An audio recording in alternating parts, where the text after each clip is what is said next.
اللہم انی اعوذ بک من منکرات الاخلاق والاعمال والاہواء. 3 چیزوں سے اے اللہ میں تیری پناہ چاہتا ہوں. اے اللہ میں تیری پناہ چاہتا ہوں 3 چیزوں سے. من منکرات الاخلاق، برے اخلاق سے، والاعمال، برے اعمال سے، والاہواء، اور بری خواہشات سے، بری اچھاؤں سے، بری تمنا. ومن اعرض عن ذکری فإن له معیشۃ ضنکا ونحشره یوم القیامۃ اعمی. جس نے ہمارے ذکر سے منہ موڑا، جس نے ہماری نافرمانی کی، جس نے ہماری شریعت کی نافرمانی کی، ہم اس کی زندگی کو اجیرن بنا دیں گے. وَنَحْشُرُهُ يَوْمَ الْقِيَامَةِ أَعْمَىٰ، اور کل قیامت کے دن ہم اسے اندھا بنا کر کے اٹھائیں گے. قَالَ رَبِّ لِمَ حَشَرْتَنِي أَعْمَىٰ، وہ کہے گا اے اللہ تو مجھے اندھا بنا کر کے دنیا آج کیوں اٹھایا؟ قَالَ كَذَٰلِكَ أَتَتْكَ آيَاتُنَا فَنَسِيتَهَا وَكَذَٰلِكَ الْيَوْمَ تُنسَىٰ. اللہ فرمائے گا ہماری آیتیں تیرے پاس پڑھی جاتی تھی، تو انہیں کوئی توجہ نہیں دیتا تھا، تو بھلا دیتا تھا، آج تجھے بھلا. اللہ کے پیارے نبی فرماتے ہیں ان العبد لیحرم بالرزق بالذنب یصیبہ. انسان اپنے گناہ کی وجہ سے اس کو جو روزی ملنے والی ہوتی ہے، اس کی روزی اس کو ملنے والی ہوتی ہے، لیکن اس کے گناہ کی وجہ سے اس کو محروم کر دیا جاتا ہے، اس کی روزی کو چھینا. یخزنی یوم یبعثون یوم لا ينفع مال ولا بنون.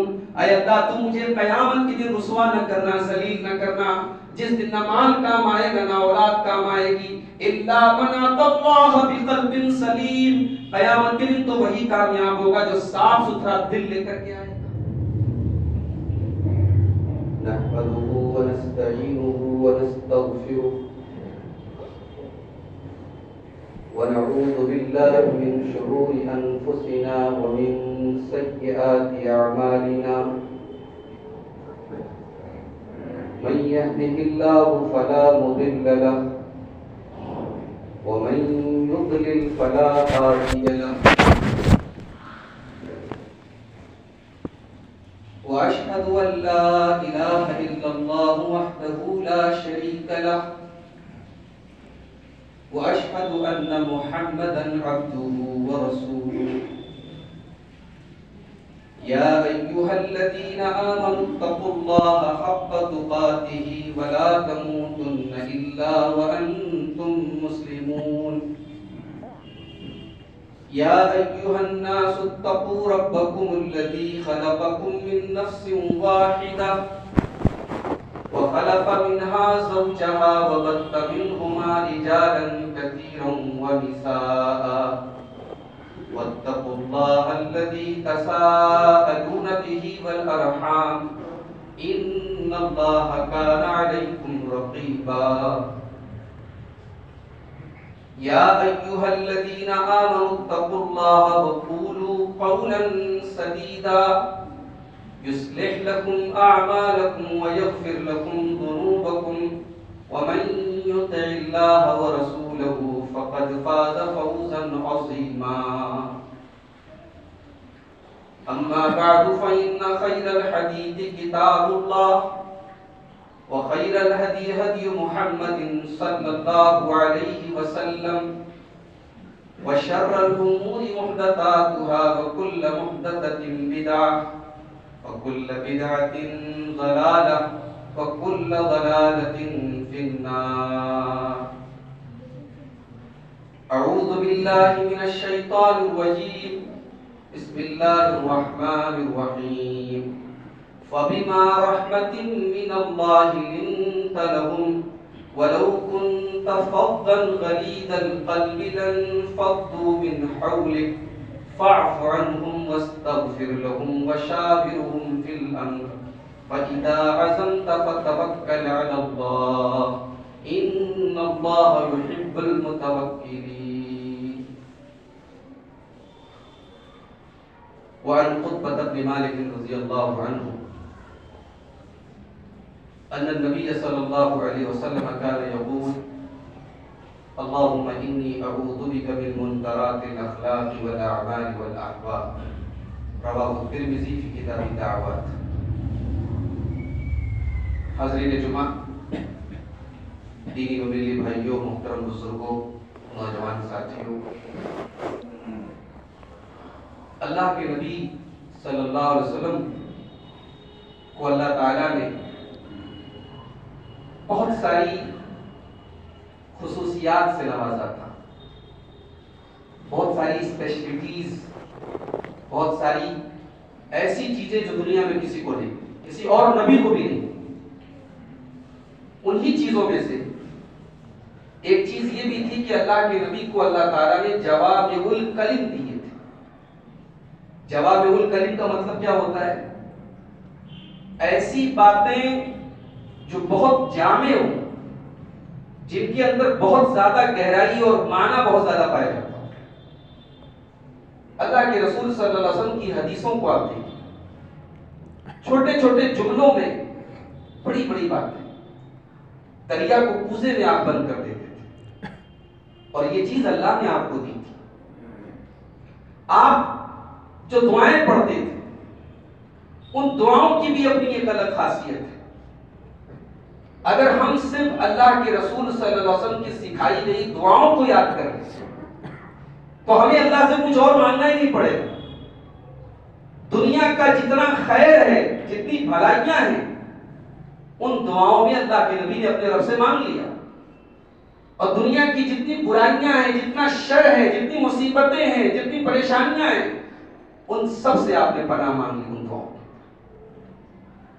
اور یہ کوئی مشکل کام بھی نہیں ہے۔ دعا کی کوئی بھی آتھینٹک کتاب، کوئی بھی مستند کتاب آپ مارکیٹ سے لے لیں اور اللہ کے رسول کی دعاؤں کو یاد کریں، اور اپنی جب بھی آپ دعا کے لیے ہاتھ اٹھائیں وہ دعائیں آپ پڑھیں۔ یقین مانیں ہمارے جملوں میں، ہماری بات میں وہ حیثیت، وہ اوقات نہیں پیدا ہو سکتی میرے بھائی جو رسول کے الفاظ میں۔ علماء نے باقاعدہ موٹی موٹی کتابیں لکھی ہیں، اللہ کے رسول کی دعاؤں کو ایکسپلین کیا ہے۔ مجھے یاد آتا ہے ایک بڑی مشہور کتاب ہے عربی زبان میں، اور مجھے نہیں پتا کہ ابھی تک اس کا اردو میں ترجمہ ہوا ہے کہ نہیں۔ بہت بڑے عالم ہیں ہماری سلفی جماعت کے، احمدی جماعت کے، شیخ عبد الرزاق البدر، شیخ عبد المحسن العباد کے صاحبزادے ہیں، مدینہ منورہ کے مسجد نبوی کے استاد ہیں، درس ہوتا ہے ان کا، مدینہ یونیورسٹی کے جو استاد ہیں۔ ان کی ایک کتاب ہے فقہ دعا، 300 پیج کی کتاب، اس میں اللہ کے رسول کی دعاؤں کو انہوں نے کلیکٹ کیا ہے اور ہر دعا کو ایکسپلین کیا ہے۔ علماء نے کام کیا ہے اس پر۔ تو آج کی اس خطبہ جمعہ میں میں چاہتا ہوں کہ ایک دعا ہے، اس کو میں تھوڑا سا آپ کے سامنے کھول دوں، اس کی وضاحت کر دوں۔ اور یہ دعا جو ہے اللہ کے رسول اکثر پڑھتے تھے۔ حضرت قطبہ ابن مالک کہتے ہیں کہ اللہ کے نبی صلی اللہ علیہ وسلم یہ دعا پڑھتے تھے۔ یہ ترمذی کتاب الدعوات کی روایت ہے۔ کیا پڑھتے تھے؟ اللہم انی اعوذ بک من منکرات الاخلاق والاعمال والاہواء۔ 3 چیزوں سے اے اللہ میں تیری پناہ چاہتا ہوں، اے اللہ میں تیری پناہ چاہتا ہوں 3 چیزوں سے۔ من منکرات الاخلاق، برے اخلاق سے، والاعمال، برے اعمال سے، والاہواء، اور بری خواہشات سے، بری اچھاؤں سے، بری تمناؤں سے۔ اور ابن حبان کے اندر اس میں ایک لفظ کا اور اضافہ ہے، والادواء، اور اے اللہ میں تیری پناہ چاہتا ہوں بری بیماریوں سے۔ آئیے ذرا اس دعا کے اوپر غور کرتے ہیں۔ جمعہ کا خطبہ ہے، مختصر سا وقت ہے، اسی دعا پر آج بات کرتے ہیں۔ پہلا سوال تو یہ پیدا ہوا کہ بھئی عمل تو ہم کرتے ہیں، خواہش تو ہمارے سینے میں جنم لیتی ہے، اخلاق تو ہمارا خراب ہوتا ہے، پھر ہم اللہ سے کیوں دعا کر رہے ہیں کہ اللہ تو تیری پناہ چاہتا ہوں، تو بچا لے ہم کو۔ یہ عمل تو ہم کر رہے ہیں، عمل ہمارا ہے، اخلاق ہمارا ہے، خواہش ہماری ہے، اور ہم اللہ سے دعا کر رہے ہیں کہ اللہ تیری پناہ چاہتا ہوں۔ اس میں پوائنٹ یہ ہے کہ اگر ہمارا اخلاق اچھا ہے تو یہ ہمارا کمال نہیں ہے، یہ اللہ کی توفیق ہے، اور اگر ہمارا اخلاق برا ہے تو اللہ تبارک و تعالیٰ نے ہم کو بچایا نہیں۔ اس پہ ہم یہ نہیں کہہ سکتے ہماری غلطی نہیں ہے، اللہ نے بچایا ہوتا، ہم نے بچنے کی دعا نہیں مانگی، ہم نے وہ طریقے نہیں اپنائے کہ اللہ ہمیں ان برے اخلاق سے بچاتا۔ تو اچھے اخلاق اور اچھے اعمال اور اچھی خواہشات اگر ہمارے اندر ہیں تو اس میں ہمارا کوئی کمال دنیا میں سب سے بڑے اخلاق اور سب سے عظیم اخلاق کی شخصیت اگر کوئی تھی تو وہ جناب محمد رسول اللہ صلی اللہ علیہ وسلم. بھئی آپ سے عمدہ اخلاق تو کسی کا نہیں تھا. دشمن سے بھی آپ نے جو اخلاق پیش کیا دنیا آج تک مثال نہیں دے سکتی. تو نبی کے اندر بھی جو یہ اخلاق آیا اللہ نے کہا ہے نبی یہ اخلاق ہم نے آپ کو دیا. سورہ آل عمران کی آیت نمبر 159 ہے وَبِمَا رَحْمَةٍ مِّنَ اللَّهِ لِنْتَ لَهُمْ. اے میرے نبی اللہ تبارک و تعالیٰ کی یہ آپ کے اوپر بہت بڑی رحمت ہے کہ آپ کو اللہ تعالیٰ نے نرم مزاج بنا دیا. آپ کے سینے کو اللہ تعالیٰ نے نرم بنا دیا, آپ کے اخلاق کو اچھا بنا دیا. وَلَوْ كُنْتَ فَظًّا غَلِيظَ الْقَلْبِ لَانفَضُّوا مِنْ حَوْلِكَ. اے میرے نبی اگر آپ زبان کے سخت ہوتے اور اگر آپ دل کے سخت ہوتے تو آپ کے صحابہ جو آج آپ کے لیے جان دینے کو تیار ہیں یہ سب چھٹ جاتے, یہ سب چلے جاتے. غور کرنے والی بات ہے بھئی اللہ کے نبی نبی ہیں. اللہ نے کہا آپ نبی ہوتے, قرآن پڑھ پڑھ کے سنا رہے ہوتے, سچائی کی باتیں بتا رہے ہوتے, دو چیزیں اگر آپ کے اندر نہ ہوتی تو آپ کے یہ فالوورز نہ ہوتے. زبان اگر سخت ہوتی اور دل اگر سخت ہوتا, اخلاق اگر آپ کا اچھا نہ ہوتا تو اے نبی آپ لوگوں کا دل نہیں جیت سکتے. نبی نے 23 سال میں پورے عرب کی جو کایا پلٹی ہے میرے بھائی, اس میں نبی کے اخلاق کا بہت بڑا ہے. شاعر کہتا ہے کہ ظالم سے لیا ظلم کا بدلہ نہ کسی وقت, مارا بھی تو اخلاق کے تلوار سے. تو نبی سے اللہ کہہ رہا ہے کہ اے نبی آپ کو اللہ نے توفیق دی, آپ نرم ہو گئے. اس لیے اللہ سے دعا کرتے رہنا چاہیے کہ اللہ ہمیں اچھے اخلاق کی توفیق. اللہ کے نبی ایک دعا کرتے تھے اللہم اہدنی لأحسن الاخلاق. اے اللہ تو ہمیں بہترین اخلاق کی رہنمائی عطا فرما, بہترین اخلاق کی توفیق عطا فرما. لا یہدی لأحسنها الا انت. بہترین اخلاق کی رہنمائی سے تو ہی کر سکتا ہے. وَاصْرِفْ عَنِّي سَيِّئَهَا. اور اے اللہ تو برے اخلاق سے میری حفاظت فرما. لا يَصْرِفُ عَنِّي سَيِّئَهَا إِلَّا أَنْتَ. برے اخلاق سے بچانے والا بھی صرف تو ہے.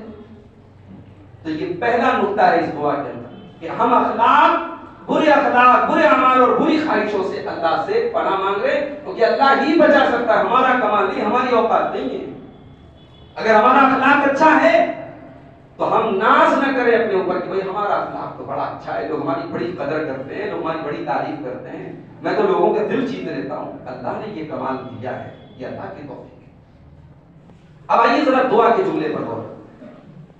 دعا میں 4 چیزوں سے ہم اللہ کی پناہ مانگتے. اے اللہ میں تیری پناہ چاہتا ہوں برے اخلاق سے, برے اعمال سے, بری خواہشات سے. اور چوتھی چیز ہے اس کو ہم بعد میں ایکسپلین کریں گے, بیماریوں. پہلے ان تینوں پر آپ غور کریں, ان کی سیکوینس پر غور کریں, ان کی ترتیب پر غور کریں. پہلے اخلاق کا نام لیا, پھر اعمال کا نام لیا, پھر خواہشات کا نام لیا. انسان کے اندر سب سے پہلے بری خواہش جنم لیتی ہے. برائی کی شروعات ہوتی ہے ڈیزائر سے, برائی کی شروعات ہوتی ہے اچھاؤں سے, برائی کی شروعات ہوتی ہے خواہشات سے, پھر وہ خواہشات روپ لیتی ہیں عمل کا. انسان غلط کام کرتا ہے, پھر غلط کام جب بہت زیادہ کرنے لگتا ہے تو پھر وہ ہیبٹ بن جاتا ہے, اس کو ہم اخلاق کہتے ہیں. تو نبی نے سیکوینس کو الٹ دیا اس دعا کے اندر. بھئی دعا تو ایسی ہونی چاہیے تھی کہ اے اللہ میں تیری پناہ چاہتا ہوں بری خواہشات سے, برے اعمال سے, برے اخلاق سے. ترتیب تو یہ ہونی چاہیے. نبی نے الٹا کیوں؟ کیونکہ آپ کے دل میں خواہش کیا چل رہی ہے یہ تو آپ جانتے ہیں, آپ کا رب جانتا ہے. آپ نے اگر کوئی غلط کام کر دیا اس کا ایفیکٹ بھی محدود ہوتا ہے, لیمیٹڈ ہوتا ہے, اس کا اثر جو ہے بہت بڑا نہیں ہوتا. لیکن آپ کا اخلاق اگر برا ہو گیا تو اس کا اثر پوری زندگی پر پڑتا ہے. ہم جن لوگوں سے ملتے ہیں, جن لوگوں کے ساتھ اٹھتے بیٹھتے ہیں, ہمارے عمل کا اثر بعد میں پڑتا ہے, ہماری خواہشات کا اثر بعد میں پڑتا ہے, ہمارے اخلاق کا اثر پہلے پڑتا ہے. تو سب سے پہلے اللہ کے نبی نے دعا مانگی کہ اللہ برے اخلاق سے تیری پناہ چاہتا ہوں. اخلاق کا پیج آج ہماری زندگی کی کتاب سے پھاڑ کے ہم نے پھینک دیا. ہم اہل حدیث ہیں, قرآن حدیث پہ چلنے والے ماشاءاللہ, کیا مجال ہے کہ ہماری کسی نماز میں رفع یدین نہ ہو؟ اور ہونا بھی نہیں چاہیے. کیا مجال ہے کہ ہماری آمین کی آواز ذرا آہستہ نکل جائے؟ ہونی بھی نہیں چاہیے. کیا مجال ہے کہ تراویح ہم 11 سے 12 رکعت پڑھ لیں؟ پڑھنی بھی نہیں چاہیے. مگر بھائی یہ جو چیزیں ہیں ان کا تعلق عبادات سے. شریعت میں عبادات کے علاوہ بھی ایک چیپٹر ہے، اس کو اخلاق کہتے ہیں، اور اس چیپٹر کو کلوز کر کے ہم جنت میں نہیں جا سکتے. ہمارا اخلاق کیسا ہے میرے بھائی؟ ہم نبی کے چاہنے والے، نبی کے ماننے والے، نبی کے نام پہ جان دینے والے، آج ہمارا اخلاق کیسا ہے؟ اللہ کے پیارے نبی فرماتے ہیں ان من احبکم الی واقربکم منی مجلسا یوم القیامہ، قیامت کے دن سب سے زیادہ میرے چہتے لوگ اور سب سے زیادہ میرے قریب رہنے والے وہ لوگ ہوں گے احاسنکم اخلاقا، جن کے اخلاق اچھے. اور سب سے دور کون ہوگا؟ نبی سب سے زیادہ گھن اور سب سے زیادہ نفرت کی نظر سے کس کو دیکھیں گے؟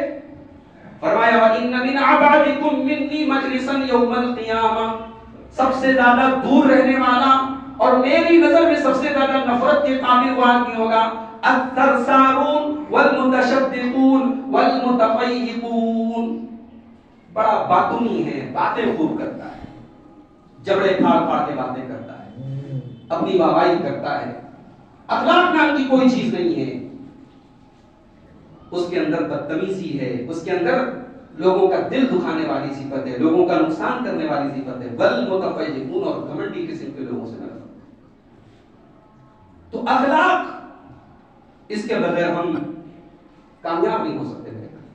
اللہ کے پیارے نبی فرماتے ہیں اکمل المؤمنین احاسنکم اخلاقا، سب سے مکمل مومن وہ ہے جس کا اخلاق سب سے اچھا ہو.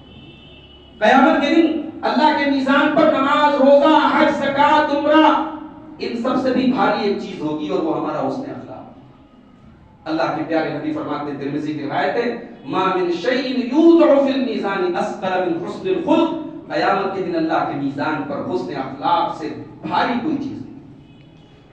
پیارے نبی سے پوچھا گیا اے اللہ کے نبی سب سے زیادہ جنت میں لے کر کے جانے والی کون سی چیز ہوگی؟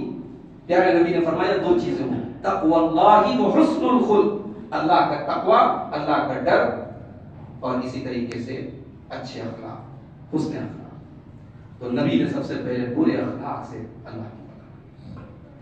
بھائی حسد ہے برا اخلاق ہے، تکبر ہے برا اخلاق ہے، دل میں کینہ ہے برا اخلاق ہے، لالچ اور بخل اور بزدلی ہے برے اخلاق ہے.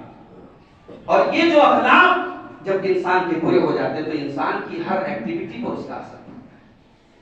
اور ایک بات اور خاص بات آپ کو اخلاق کی بات آئی تو بتا، اخلاق دو طرح کا ہوتا ہے. ایک اخلاق وہ ہوتا ہے جو ہم اللہ کی عبادت کے طور پہ کرتے ہیں، ہم کسی سے ملتے ہیں مسکرا کے ملتے ہیں، خلوص کے ساتھ ملتے ہیں، عبادت سمجھ کر کے ملتے ہیں. اور ایک دکھاوے کے لیے ہم اخلاق سامنے ظاہر کرتے ہیں، دکھانے کے لیے ہم لوگوں سے مسکرا کے ملتے ہیں. ہمارا اخلاق دکھاوے کے لیے ہوتا ہے. جب اخلاق دکھاوے کے لیے ہوتا ہے نا تو اس کی کلئی کہاں کھلتی ہے؟ گھر کے اندر کھلتی ہے. بھائی آپ سماج میں بڑے اچھے اخلاق والے ہیں، بیوی کے ساتھ آپ کا اخلاق کیسا ہے؟ بچوں کے ساتھ آپ کا اخلاق کیسا ہے؟ پوتوں کے ساتھ آپ کا اخلاق کیسا ہے؟ بہوؤں کے ساتھ آپ کا اخلاق کیسا ہے؟ ماں کے ساتھ آپ کا اخلاق کیسا ہے؟ باپ کے ساتھ آپ کا اخلاق کیسا ہے؟ اگر گھر کے اندر آپ کا اخلاق گڑبڑ ہے اس کا مطلب کہ گھر کے باہر کا اخلاق دکھاوٹی ہے. ہاتھی کے دانت کھانے کے اور دکھانے کے اور. اور اسی لیے ہمارے پیارے نبی جناب محمد رسول اللہ صلی اللہ علیہ وسلم گھر کے اندر بھی آئیڈیل تھے میرے بھائی. اللہ کے نبی خود کہتے ہیں خیرکم خیرکم لأہلہ، تم میں سب سے بہترین وہ انسان ہے جو اپنے پریوار کے لیے سب سے بہترین ہو، اور میں ہوں اپنے پریوار کے لیے سب سے بہترین. دنیا کا سب سے بزی اور سب سے مشغول رہنے والا، دنیا کا سب سے عظیم انسان. اللہ کے نبی جب اپنے گھر میں رہتے تھے اپنے گھر والوں کے کاموں میں ان کا ہاتھ بٹاتے تھے، بیویوں کے ساتھ ہنسی مذاق کرتے تھے، نماز کی حالت میں نواسے آپ کی پیٹھ پر سوار ہے، آپ ان بچوں کی دل جوئی کے لیے اپنے سجدے لمبے کر دیتے تھے. آپ کے پیٹ پر حضرت حسن نے پیشاب کر دیا، آپ نے غصہ نہیں ظاہر کیا، آپ نے پانی منگایا، اس پر پانی بہا دیا، آپ نے کسی غصے کا اظہار کیا. اس کو کہتے ہیں اخلاق. ایک اخلاق وہ ہوتا ہے ہمارا جو ہمارا گھر کے باہر نظر آتا ہے، گھر کے اندر نظر نہیں آتا. تو یہ پہلی چیز ہے جس سے اللہ کے نبی نے فرمایا کہ اے اللہ میں تیری پناہ چاہتا ہوں برے اعمال سے۔ دوسری چیز برے اعمال سے۔ اب برے اعمال میں تمام برائیاں آ گئی، شرک آ گیا، چوری آ گئی، قتل آ گیا، زنا آ گیا، جھوٹ آ گیا، غیبت آ گئی، تمام برائیاں اس کے اندر آ گئی۔ برے اعمال سے اللہ میں تیری پناہ چاہتا ہوں۔ ظاہر ہے کہ برے اعمال یہ دنیا میں بھی ہمیں ذلیل کرتے اور آخرت میں بھی ذلیل کرتے۔ برے اعمال ہمیں زندگی میں سکون اور چین نہیں لے دیتے، ہمارا کیا ہوا گناہ ایک نہ ایک دن ہمیں ضرور بے چین کرے گا۔ اللہ تعالیٰ نے قرآن کریم میں سورہ طٰہٰ کے اندر فرمایا وَمَنْ أَعْرَضَ عَنْ ذِكْرِي فَإِنَّ لَهُ مَعِيشَةً ضَنْكًا وَنَحْشُرُهُ يَوْمَ الْقِيَامَةِ أَعْمَىٰ، جس نے ہمارے ذکر سے منہ موڑا، جس نے ہماری نافرمانی کی، جس نے ہماری شریعت کی نافرمانی کی، ہم اس کی زندگی کو اجیرن بنا دیں گے۔ وَنَحْشُرُهُ يَوْمَ الْقِيَامَةِ أَعْمَىٰ، اور کل قیامت کے دن ہم اسے اندھا بنا کر کے اٹھائیں گے۔ قال رب لم حشرتنی اعمى، وہ کہے گا اے اللہ تو مجھے اندھا بنا کر کے دنیا آج کیوں اٹھایا؟ قال كذلك اتتك آیاتنا فنسیتها وكذلك اليوم تنسى، اللہ فرمائے گا ہماری آیتیں تیرے پاس پڑھی جاتی تھی، تو انہیں کوئی توجہ نہیں دیتا تھا، تو بھلا دیتا تھا، آج ہم تجھے بھلا دیں گے، آج تیرے اوپر کوئی نظر کرو۔ برے اعمال انسان کی روزی روٹی پر اثر ڈالتے ہیں، انسان کے کاروبار پر اثر ڈالتی ہے، اس کے غلط کاموں کا اثر اس کے کاروبار پر پڑتا ہے۔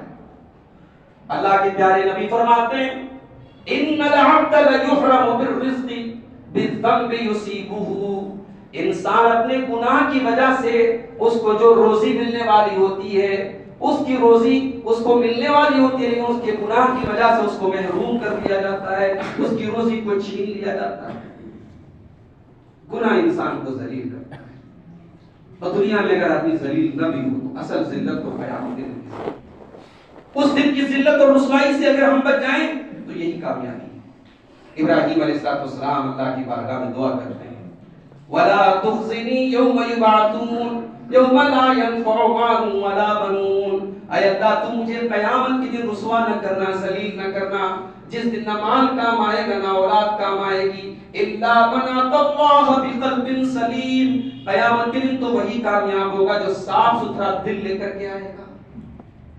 تو یہ دوسری چیز ہے اس سے اللہ کے نبی نے فرمایا۔ تیسری چیز والاحوا، اور اللہ میں تیری پناہ چاہتا ہوں بری خواہشات۔ بھئی خواہشات دو طریقے کی ہوتی ہیں، ایک ہوتی ہے جائز خواہش اور ایک ہوتی ہے ناجائز خواہش۔ اسلام نے خواہشات پر بریک نہیں لگایا ہے، بھئی آپ کی کھانے کی اچھا ہو رہی کھائیے، لیکن کھانے کی بھی ایک لمٹ ہے، آپ حلال چھوڑ کر کے حرام نہ کھائیں۔ جتنی خواہشات ہمارے نفس کے اندر پیدا ہوتی ہیں، شریعت نے ان کا حلال الٹرنیٹ ہمیں دیا ہے، مصیبت یہ ہے کہ ہم حلال کو چھوڑ کر کے حرام کرتے ہیں۔ اور جب انسان خواہشات کی اندھا دھند پیروی کرنے لگے تو پھر یہ راستہ ڈائریکٹ جہنم کو جاتا ہے، اور انسان اپنی خواہشات کو کچل کر کے اللہ کی مرضی کے تابع ہو جائے تو یہ راستہ ہے تو پریشانی والا، لیکن یہ جنت میں جاتا ہے۔ اللہ کے پیارے نبی فرماتے ہیں، صحیح مسلم کی روایت ہے، حفت الجنت بالمکارہ، جنت کو اللہ تعالیٰ نے گھیر دیا ہے مکارہ کے ذریعے۔ مکارہ مطلب ناپسندیدہ چیز۔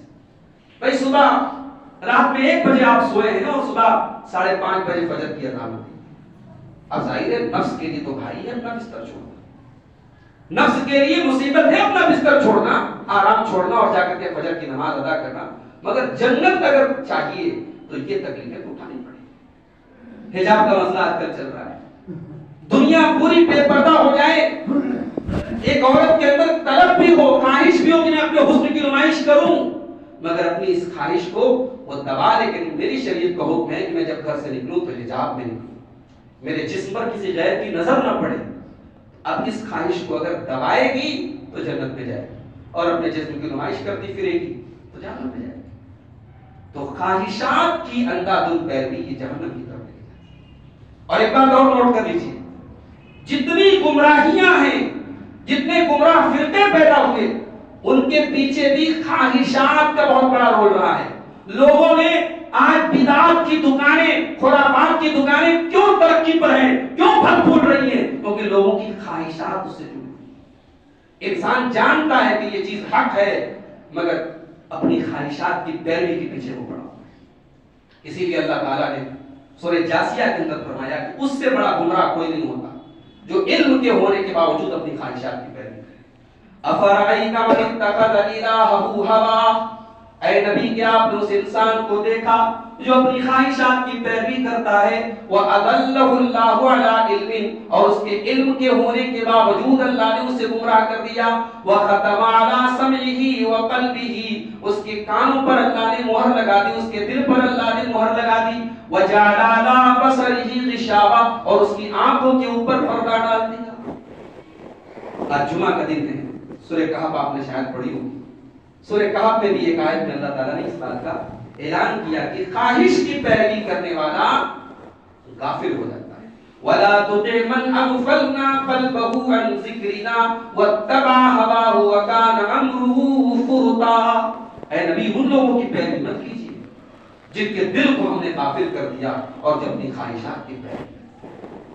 تو کامیاب ہونا ہے تو اپنی خواہشات کو لگام لگانی پڑے گی، حلال کے اندر رہ کر کے اپنی خواہشات کو پورا کریں، اور اللہ کی قسم اپنی ان خواہشات کو جن کا تعلق دنیا سے ہے اگر ہم حلال طریقے سے پورا کریں تو وہ بھی ہمارے لیے باعث ثواب بنے۔ بیوی کے حق کا حق ادا کرنا کیا یہ ثواب نہیں ہے؟ کیا بچوں کی تربیت کرنا، بچوں کے لیے محنت کرنا، بیوی بچوں کو آرام دہ زندگی دینے کے لیے محنت کرنا، کاروبار کرنا، نوکری کرنا، مزدوری کرنا، کیا یہ دین کا حصہ نہیں ہے؟ یہ دین کا حصہ ہے۔ پیارے نبی نے اپنے صحابہ سے کہا تمہارے جسم کا تمہارے اوپر حق ہے، تمہاری آنکھوں کا تمہارے اوپر حق ہے، تمہارے شریر کا تمہارے اوپر حق ہے، اور تمہارے رب کا بھی تمہارے اوپر حق ہے۔